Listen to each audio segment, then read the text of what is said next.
All right, I did receive word that this shot right here is entered into the Digital Trends Live Hall of Records as the best sunrise shot we've ever gotten. Oh, really? Yes, that was just officially confirmed right before we went on air and right now. I'm glad I'm here to witness it. You were here. You were here for it. Where were you when? Hello, everyone. This is Digital Trends Live. This is our daily show here from Digital Trends, where we bring you the trending tech topics of the day, interviews, and all kinds of information, all while broadcasting live, which we are live on Periscope, Twitch, Twitter, YouTube, Facebook, all of these different outlets, which means we can take your comments, your questions as we go through the show today, and we have a hell of a show for you. So I'm just gonna say this. Why don't we run down the docket of what we've got coming up here? So in a little bit on the show, we're gonna be joined by Julian Chokkattu from our New York studio. We're here in Portland, Oregon. We've got our New York studio, and Julian is gonna be on. He's our mobile editor, and he's gonna be talking about phones without any kind of plugins, without anything really. So it's just a complete box of a phone, no USB plugins, nothing. And this is starting to be maybe a trend. So we're going to discuss this about whether or not you like this trend, whether or not you want your headphone jack back because it's not coming back, and how you feel about that. So we're going to be bringing that up here in just a little bit on the show. And we're going to be joined by Alessandra Wood, who's the director of style for a company called Modsy. So what Modsy does is when you have, say, a room in your house that you want to redecorate or redesign, but you don't know how to do it. Modsy takes pictures of your room, you send them in pictures, you send them in some measurements, they do a 3D scan of it and give you a full, complete redesign of your room, and they did that to my living room. So you're going to get to see what my living room kind of looks like, which is one of the most nervous things I think I've ever done on camera. So we're going to do that. And we're going to take the recommendations because I do need some help. And so we'll walk through how Modsy does that. I'm Greg Nibbler here in Portland, joined by Nicole Rainey. Hello. Good morning. Good morning. I'm kind of nervous about the fact that we're going to go through your living room? My lack of design style. But they're going to help you, I'm assuming. They're going to help me. Okay. Yeah, that's the key thing. So there's a light at the end of the tunnel. There's a light at the end of the tunnel, yeah. No, so I'm going to Did you clean beforehand, though? Like sweep? Did you like kind of straighten everything before they took the photos? Yeah, I totally did. I was like, okay, I'm going to send these in. Like, I better pick up. I mean, it's not like my place is like a mess, but when you have somebody taking a look at it, for some reason I just get super nervous. I mean, I would be really nervous too. I totally cleaned before I sent those pictures in, which maybe I shouldn't admit that. All right, so all that's going to be coming up here on the show, and we've got our Read 'em and Weep segment here in just a few, where we go through some of the comments and questions that we received. But now I think we need to hit kind of the headline story that we've seen. So every day we go through what the trending tech topics are. It's Monday morning here. We're seeing what people are talking about, and this seemed to be the biggest story that people were bringing up, and it has to do with YouTube making some changes to their recommendations. So you know how it is when you're watching a video, then at the end you get a recommendation to go watch something else. Well, they've noticed a trend of a lot of conspiracy theory videos getting posted there. So you'd watch something and then all of a sudden it would be like, hey, find out why the Earth is flat, or things along those lines, or a phony, they use an example of a phony miracle cure for a serious illness. So what they're doing is they're reconfiguring their algorithms so that those kinds of videos that they say would spread, basically misinform or spread fake news, would not be recommended as often. I'm going to call it now. I think that we're going to see an uptick in YouTube videos talking about a YouTube conspiracy to make their videos not show up on YouTube. A conspiracy about a conspiracy? I just saw on Facebook a comment. It's a true conspiracy. Voices just says, sounds like a conspiracy against conspiracy theories. So yes, I mean, the thing is, I think once you go down the conspiracy rabbit hole, I mean, it could just happen forever and ever. You'll be in a continuous loop of the conspiracy about the conspiracy to make the conspiracy. It's all going to happen. But what they're doing, though, I mean, I think it's a good idea. If you're recommending these less, at least when they're associated with things that are actual, real stories, and you start propagating these next to them, I think it's a good idea, although I can certainly see the other side of things is, well, who's deciding what's the truth? Who's deciding what the actual videos are? Well, according to our article, it seems like a mixture between the actual algorithm that YouTube uses and then people. So they're going to insert some sort of human element here, which makes a lot of sense because they have people who moderate like social media posts, like on Facebook and things like that, you know, to make sure that things aren't violating like community guidelines. Yeah. So it seems like they're going to have to like actually put a little bit of manpower into this. Well, that's good. I mean, you definitely, I think, do need a human component in there in some aspect. But I think this is a good idea. We'll see where where it ends up, where they go from this, and what kind of backlash they get from it. Because I feel like the people who really want to see these conspiracy videos, and there's nothing wrong, they're not taking them off of YouTube. They're just not recommending them when they really don't have anything to do with what they're... Because they still don't violate community guidelines. Yeah. There's nothing wrong with them. They're just maybe they have the wrong information. You can say the Earth is flat all you want. You can talk about chemtrails. Nobody's keeping you away from your chemtrail videos. But they're just not recommending them maybe when somebody's trying to actually learn something. So we'll see what people think. I know we've got a lot of commenters actually on YouTube right now. I'm seeing see Jet, hello from SA. We've got France in here, Adam from France who's tuning in, Leo, all kinds of different people talking on here on YouTube and Facebook and our different outlets. So let us know what you think about that. How do you feel about YouTube changing up those guidelines and maybe switching how many of those videos get recommended? We'll see what people think. That article's at digitaltrends.com as well, so you can take a look there and follow up with more info and let us know what you think on that. All right, let's get to our Read 'em and Weep segment. This is what we do every day here at Digital Trends, where we take a look at the comments that have come through across our social media platforms. Not all of them, but some of them. We read them. Sometimes we weep about them. Regardless, we do read them. That's the key thing. So Justice, Ricky 2008, regarding bank robbery suspect uses jump scooter as getaway vehicle, gets caught. We're going to be discussing that here in just a little bit. Maybe he was looking for free room and board in jail. Oh. Oh. Okay, Ricky, or Justice. That was a very solid dad joke that we just had right I like it. That's starting it off with a bang. Perfect for Monday morning. It is. It's Monday morning. All right, Justice, thank you. We will discuss that too here in just a minute. It was somebody who tried to make a getaway with an electric scooter, and you'll be shocked to know it may not have worked out. We'll tell you more in here in a minute. All right, so Justice Ricky 2008, thank you for your comment as we go through our Read 'em a Week. All right, let's go to Twitter. Alex... so regarding this... What was that? You can rewind it and make sure that I said it right. Regarding this phone case springs open when it senses it's falling to prevent damage. I have not seen this video, but I need that immensely. What if you jump with it in your pocket as it opens? Ouch. Okay, I see where you're going there. I think this is great. I need this because I break my phones constantly, which is why I don't get to have nice things. And I could definitely use a case like this. I feel like, I mean, how often are you really jumping though, too, to Alex's point? Like, all it sounds the time. like it's gonna, All the you're time, just Nicole. constantly jumping off of stuff. I'm always jumping. I mean, so this is never gonna be a find me problem not for you jumping. then. You said you wanted it, but what I'm wondering about is like whether just a normal jump triggers the sensor. Yeah, whether it would actually pop open in there. That's true. It might be worth the risk, but yeah, I don't know. For you, it would be worth the risk. For me, it would be worth the risk because it would save me money on my phones. But yeah, I'm for this idea. You'll take the ouch. I'll take the ouch. I'll take it. It's worth it. Do you crack your phones very often? I'm actually pretty good. Okay. I've only cracked one phone, and it wasn't my fault. Okay. Oh, it wasn't your fault. Yes, somebody bumped into me. Uh-huh. But I did drop another phone in the toilet, and that was totally my fault. It balanced out. None of the phones that I've broken have been my fault. I'm saying that now, too. It's all somebody else's fault. All right. Thank you, Alex, for that comment on Twitter. Let's take a look at some of our other Read 'em and Weep comments here at Digital Trends Live. Andy Brookman regarding Jason Reitman is directing a sequel to the original Ghostbusters. Question, will Rick Moranis come out of retirement long enough to reprise his role as Louis Tully? Good question. So if you don't know about this, there's going to be a Ghostbusters 3. It's not following the previous reboot that happened, which didn't have a connection to the original series. This one is a direct line to the original series. And I think they were saying like 2020 is when it may come out, so it's actually probably sooner than later. But yeah, will Rick Moranis come out of retirement? I'm going to guess no. Yeah. He doesn't seem to really. No. I mean, he hasn't come out for anything really, has he? I don't think so. Yeah. I can't remember the last time I've seen him. Yeah. Not that I see him personally. It's right. just like, yeah. When I you're haven't thought going down to about get the your last paper. time he's like come out and done something. I don't know. I think that would be great though if they could get him back. I think that would be awesome, and then maybe we get another Honey I Shrunk the Kids like reboot. No. There's already like 17 of that those. as a joke. All right, they did make a ton of those. Didn't they? It's like it was the Fast and Furious before Fast and Furious. It was a weird time. All right. Beverly Dorrance. Beverly, that's a nice name, Beverly. Regarding Netflix is increasing price. What does that mean for streaming television? Read the book version. Maybe that's the new service. Is like because you can't afford Netflix or some of the other streaming services, people start creating book versions of TV shows. The book version of the TV show, so you're gonna read, okay, yeah. So the real debate will be which one was better.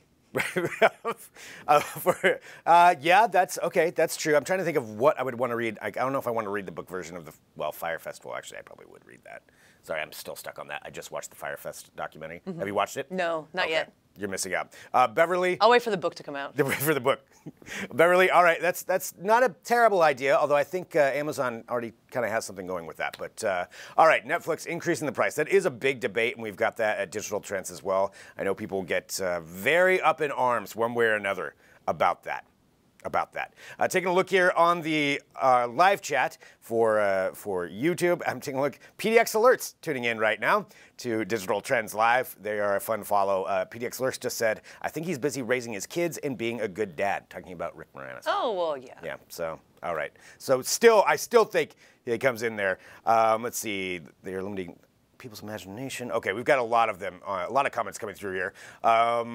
As I'm taking a look at this, let's see, Renee, they are limiting people's imagination as if someone's, okay. I'm seeing we already have conspiracy theories coming through. That's what I'm getting notification of. So. The conspiracy theories are happening right now. Let us know your conspiracy theories. I will put those through here at Digital Trends Live. Let's continue on and talk about some more news topics, some tech headlines here for this Monday morning, getting ready for the week. This, though, I wanted to bring attention to, because I think it's great, especially when you name robots people names. So it has to do with a robot called Stan. And this robot aims to take the stress out of airport parking. Is that possible?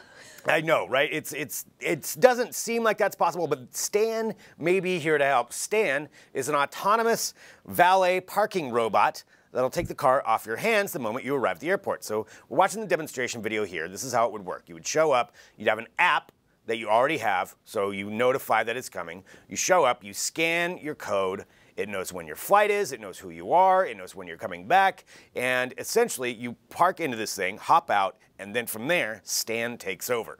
Stan takes your car, lifts it up off the ground, and then finds a parking spot to drop your car into. I like this idea.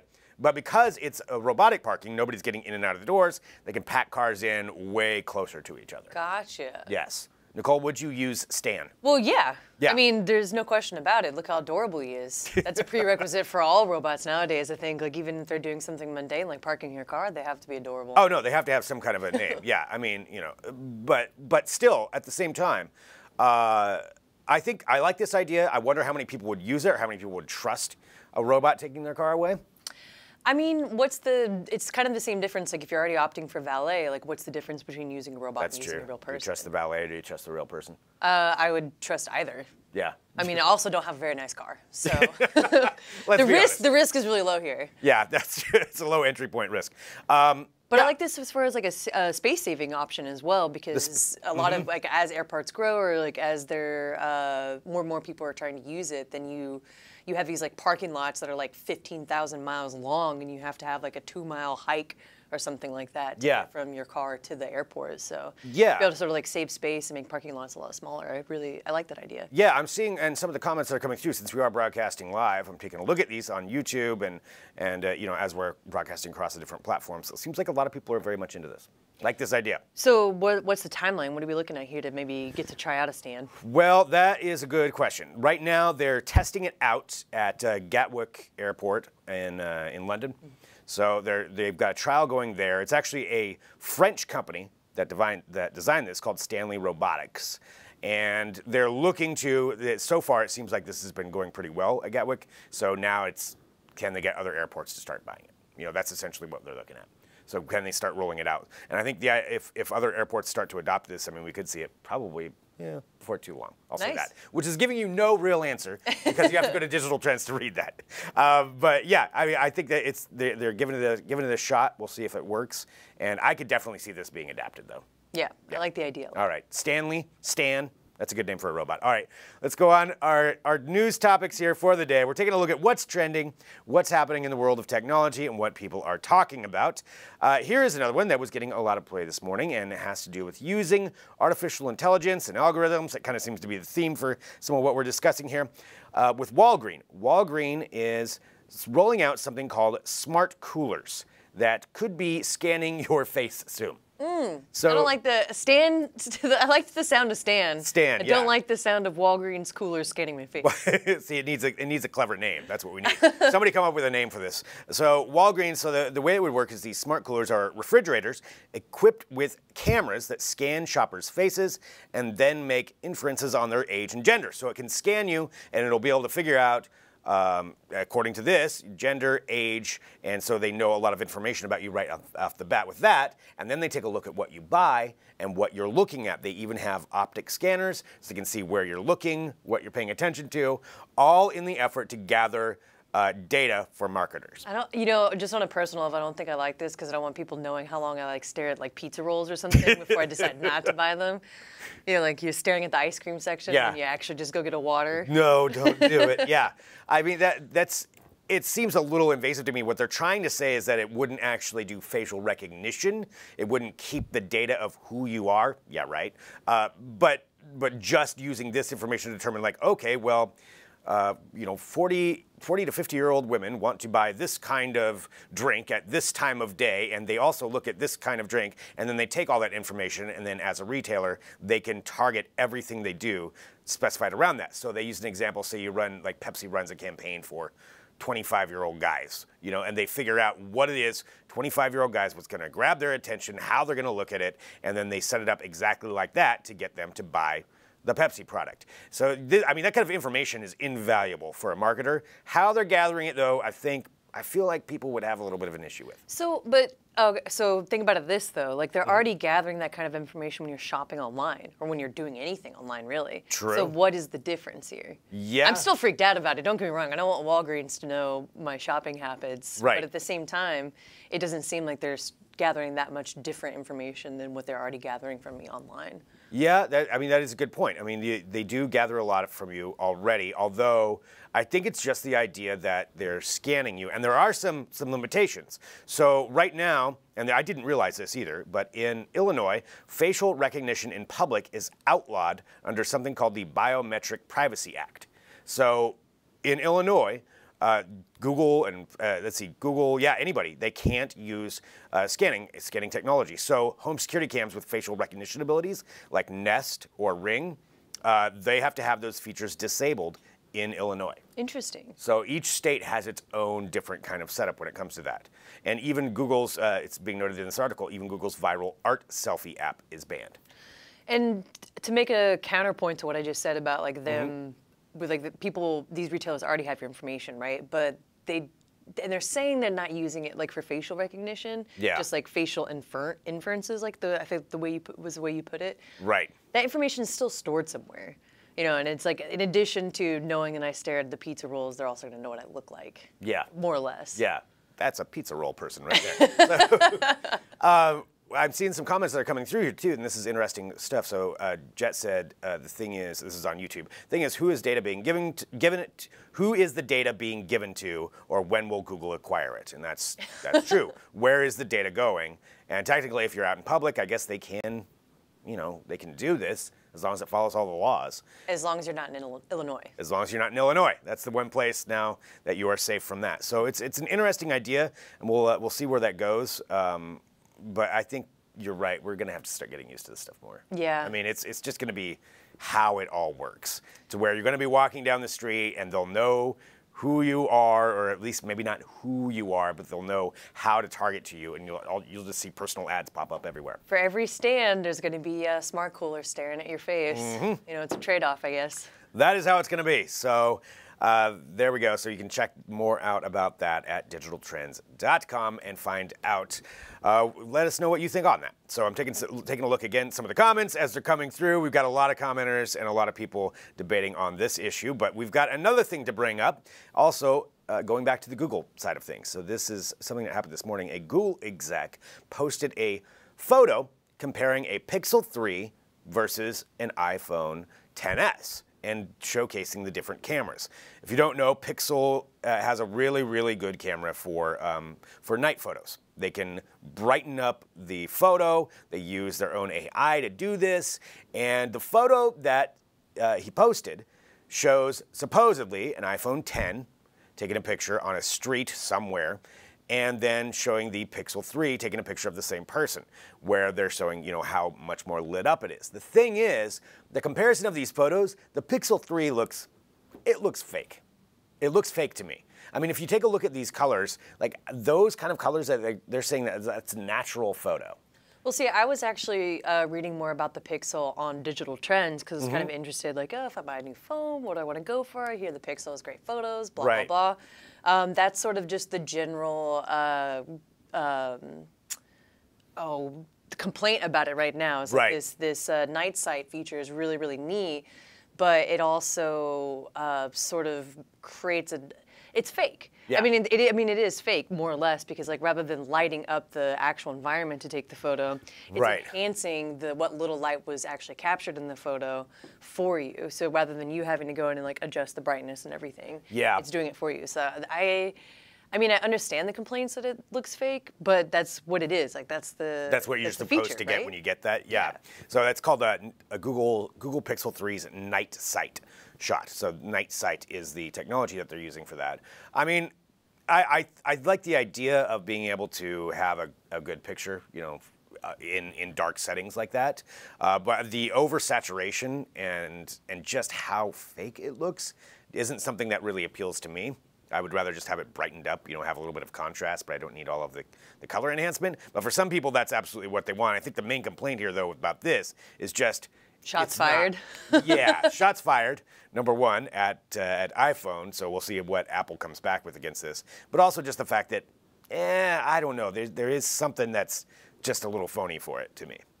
Well, I mean, I guess it really comes down to if you're trying to make the decision between the two, yeah. is would you rather actually have the photo, even right. if it looks really fake, or yeah. not be able to capture something at all? Well, that's kind of, I guess your decision to make if you're deciding, although you've probably already decided whether you're a Google or an Apple person anyway. Yeah, so that's probably not going to be the swing deciding vote there.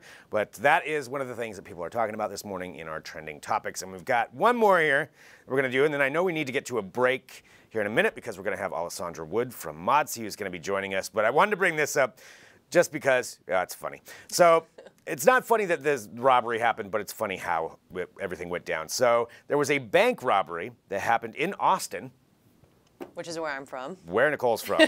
And breaking news from the state of Texas. From the state of Texas, there was a bank robbery, and bank robbery is not really the main issue.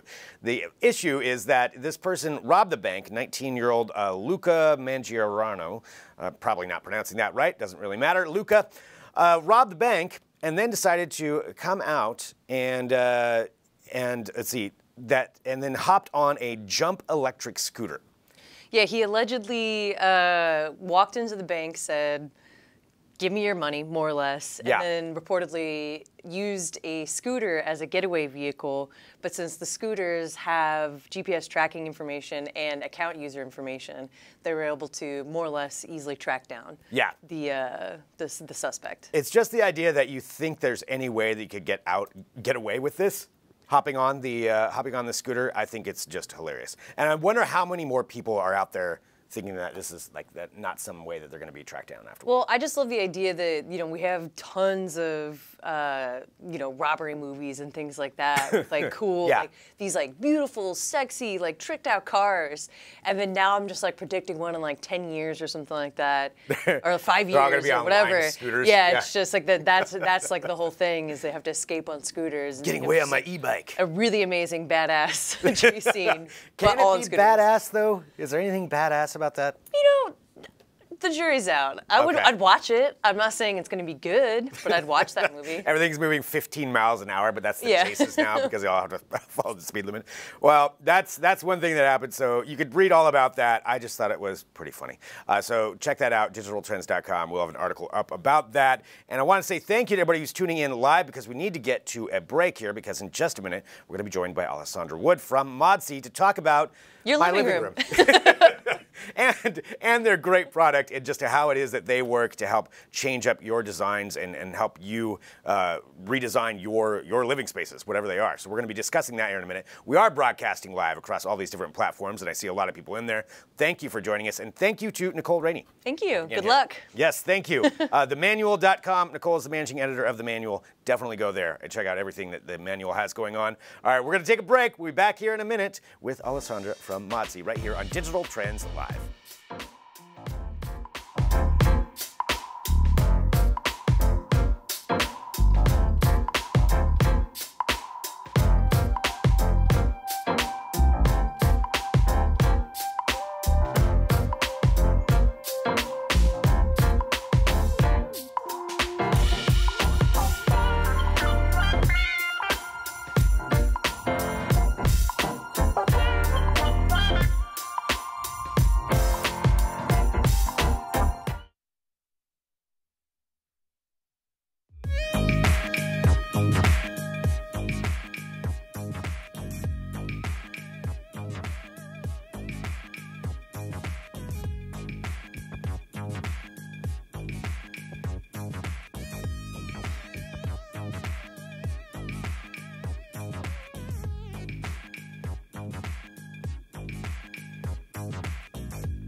Welcome back to Digital Trends Live. Thank you, everybody, for tuning in. Wherever you're watching, we really do appreciate it. I'm seeing a lot of comments and questions come through, and we're really excited about this next subject right now that we are going to be discussing. I'm Greg Nibbler, and if you're like me, you watch a lot of the shows where people redecorate their rooms or they have, try to style it up. And if you're like me, you have a little bit of issue with that because you're not that good at it. Well, there's a company that can help you out with that, and the company is called Modsy. We're joined now by their Director of Style, Alessandra Wood. Hello. Hi, Greg. Thank you so much for having me. Thank you. So we're going to be talking about my living room here in a minute. But before we get to that, let's walk through, just for everybody out there, maybe what Modsy is and what it is that you accomplished with this program. Sure. Well, Greg, like you, everybody has a challenge visualizing how their space could look redesigned. So our mission as a company is to change the way that we imagine, design, and create our homes. So what we do is we bring together advanced 3D graphics and computer vision with more traditional aspects of interior design and curation.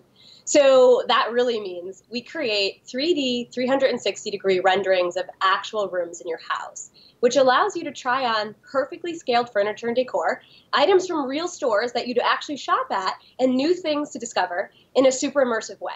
So you'll know exactly how everything will look in real life before you buy a single thing. Yeah, 3D to scale models like you saw in your actual room, like we broke in, rearranged it, and took photos and sent it back to you. It was really amazing. And I'll say just for everybody watching too, so the process for me, from my end, was, you set up an account, and then you walk through this quiz where it kind of takes you through different things that I've never actually thought about, where it's like, okay, take a look at this room. What do you like in this room? Or what do you like about this living room? And there are different kind of mock-ups of just in general styles. And then you get kind of a profile from that, like once you walk through that style section. Is that right? Exactly. Yeah, we have everything tagged on the back end to create and pick up nuances in your style. So it's really hard sometimes for someone to say, I like mid-century modern, or I like transitional, or all of these words that, especially if you're not familiar with the design world, you may not know how to describe your style. So we actually just show you pictures and say, do you like this, yes or no? And then do you like this product, yes or no? And then we use that. We have an algorithm that actually computes your style, and that's basically what your experience is built off of. We share that with our designers who create your rooms, so we know that we're showing you things that will actually match your style. Which I appreciate immensely because I am not very good at this side of things. Like, I know I need some help, but I don't know what I'm doing, which is why I really appreciated the quiz. And then, yeah, I took pictures of my room, sent you some measurements, and boom, like the pictures that we're just seeing, that is, minus the furniture, because that's what's being suggested, the room layout is exactly like my living room. I mean, that is the layout. Like, you guys nailed it. How do you do that? What kind of software are you using for that? So it's all proprietary software that we have built. So one of the things that makes us really special and different is how we're using advanced 3D technology and computer vision to create your room, to create every single customer's room. That's not just your experience, that's the experience that every single customer comes through and gets with Modsy. So over the past 4 years, we've been working really hard at developing our own technology that allows us to do this faster and cheaper, because that makes it accessible to everybody. That is really, really cool. So you have developed this yourself, which makes sense because I haven't quite seen anything really like this before. So I get the pictures, and like you send them back. I want to walk through who your stylists are, how you make those determinations as well. But when I get them, like the renderings are so accurate that I can do a 360-degree look. Like you said, you can move things around. You can make the decisions on what it is you like or don't like and purchase it right off of there. So who all is making the decisions when it comes down to this style? So we have a team of interior designers who work across the country.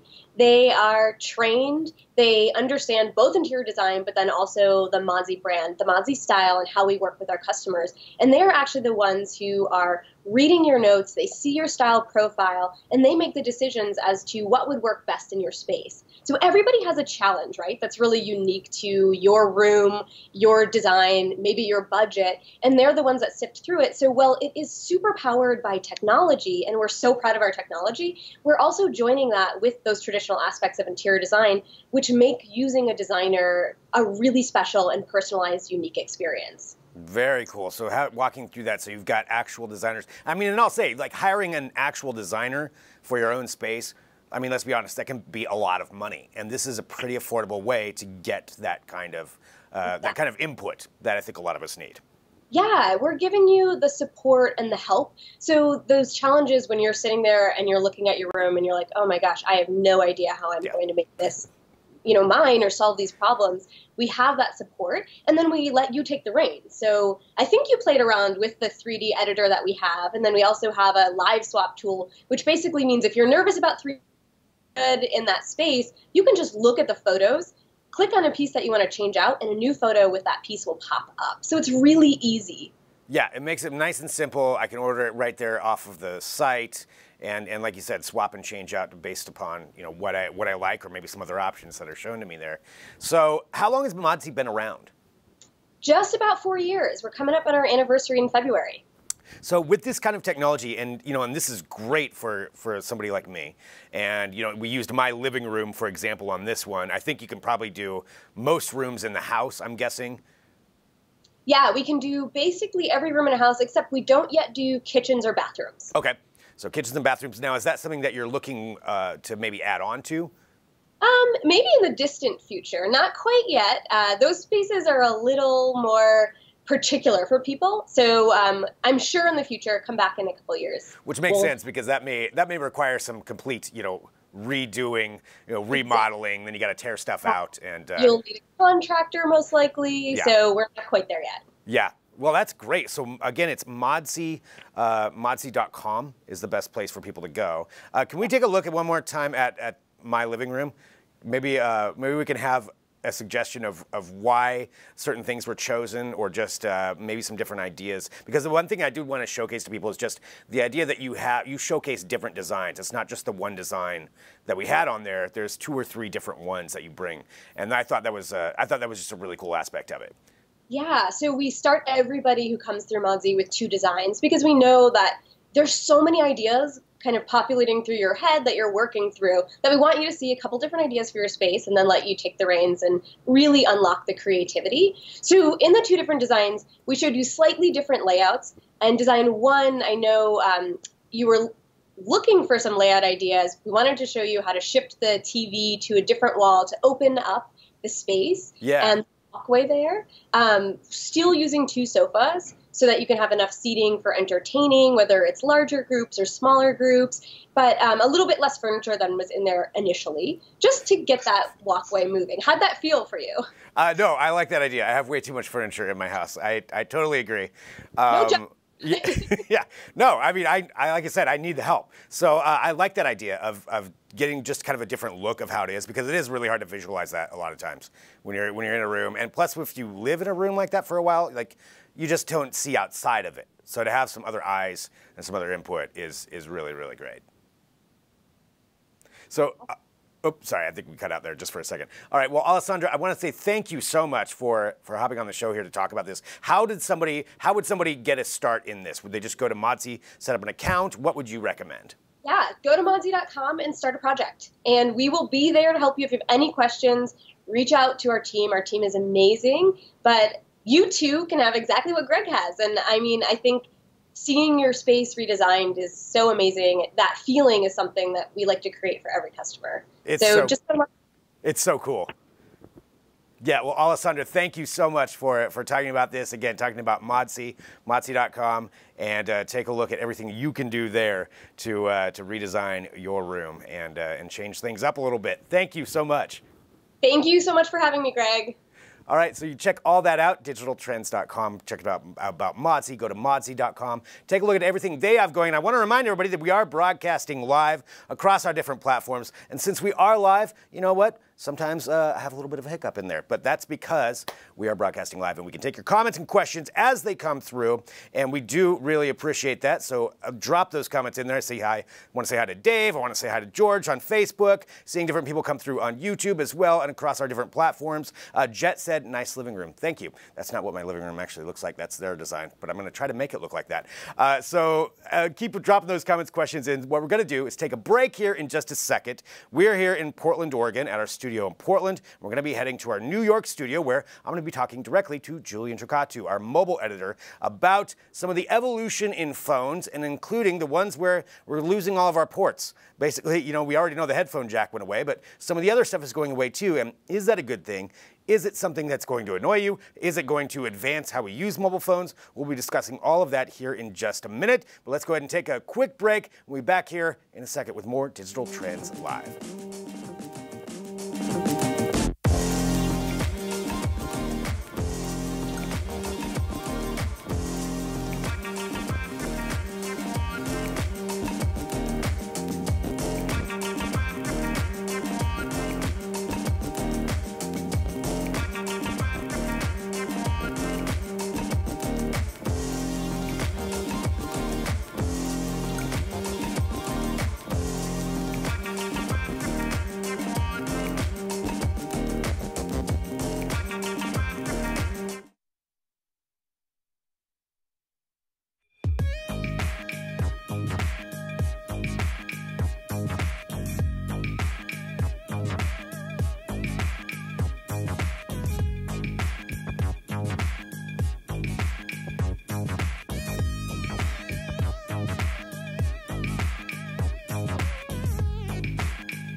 Welcome back to Digital Trends Live, broadcasting live here every weekday from our Portland, Oregon studio. But we're not just in Portland. We're all around the world. In particular, we've got our New York studio as well that we're going to be joining here in just a minute. And I do want to emphasize, once again, we're broadcasting live. So across all of our different platforms, I can see a lot of people hopping in there, giving us your comments, your questions as we go through the show. And please keep that up. Let us know. Every day it's fun, and we bring you tech headlines. We talk about news. We have different interviews. We just had Alessandra Wood on from Modsy, talking about redesigning your spaces, a lot of exciting things. And one of the things that I like to talk about on here, and I think a lot of people enjoy, is talking about the future of mobile technology. Where are phones going? What are we going to have in the near future? We see a lot of different things happening with designs, and we're going to be joined now by Julian Chokkattu from our New York studio, Mobile Editor. Hello, Julian.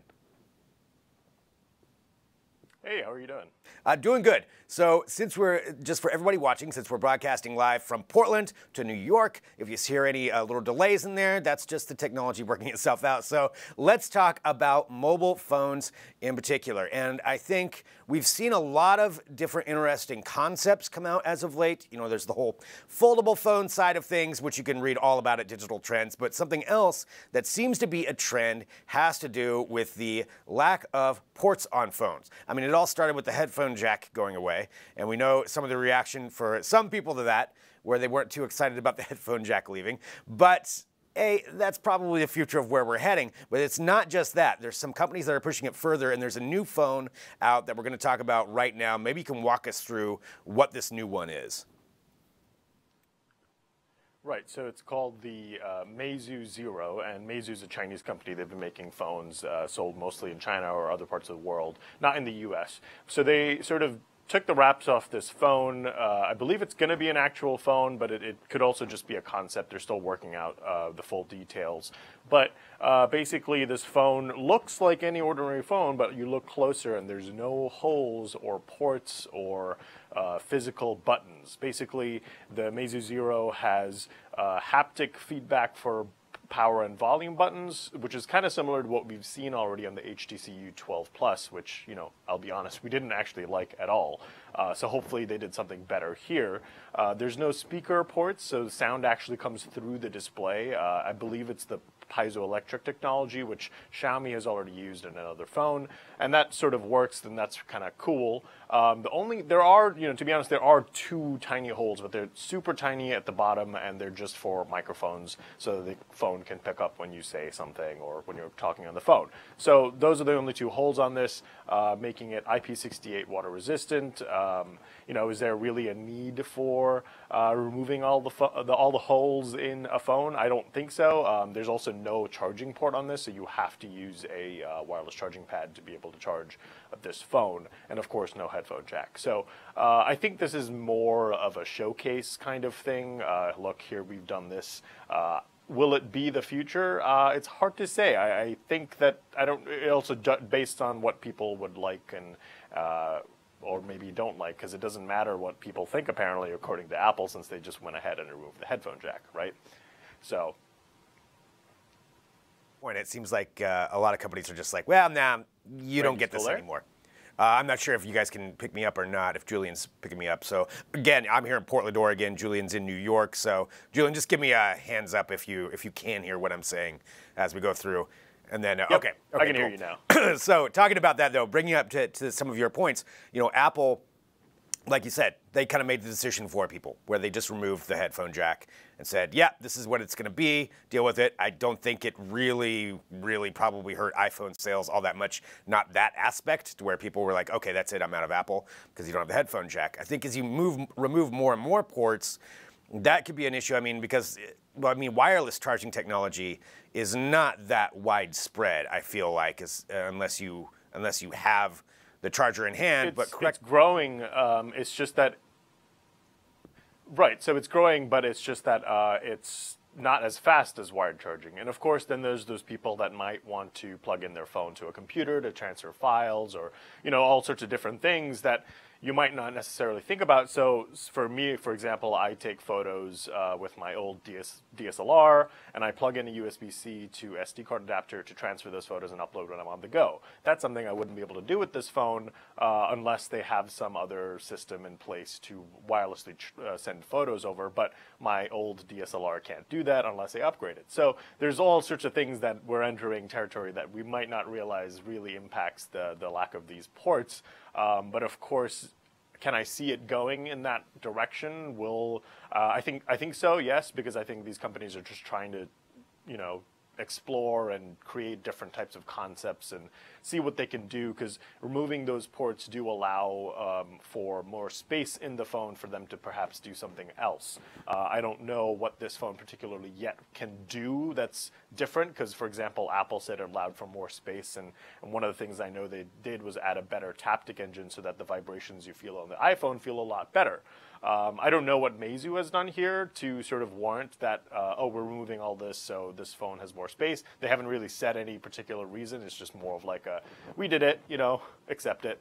Yeah. But then again, I still think this is very much just mostly a concept phone, not something that they're going to sort of do across the board. And I have no idea whether any other manufacturer intends on doing something like this. Although, again, we have seen HTC already removed the physical buttons on its flagship smartphone last year. So I do think we are moving into this sort of territory, but it might be a much slower process than we think.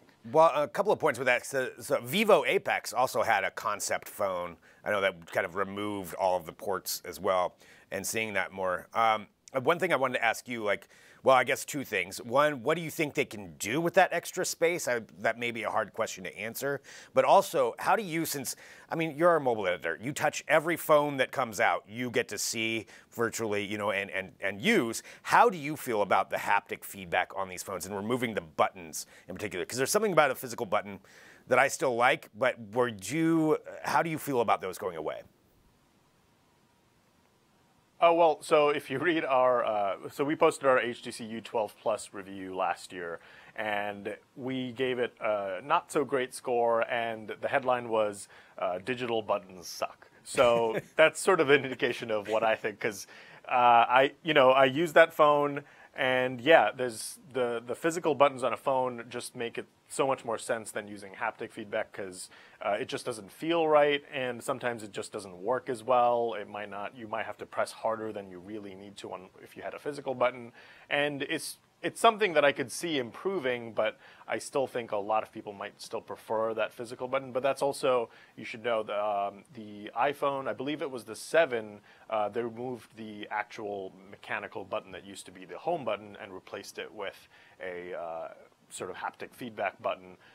That sort of obviously changed with the iPhone 10 and the 10s. Now they don't have any home button, but people didn't really seem to notice or care as much as I think. Maybe those niche users did care, but I think for the average user, they didn't really notice that there was a change with that home button. So it can be done, and it can be done right. I just don't think so far what we've seen, it has been done in a good way. But that could change with the Meizu Zero and the Vivo phone you mentioned as well, yeah.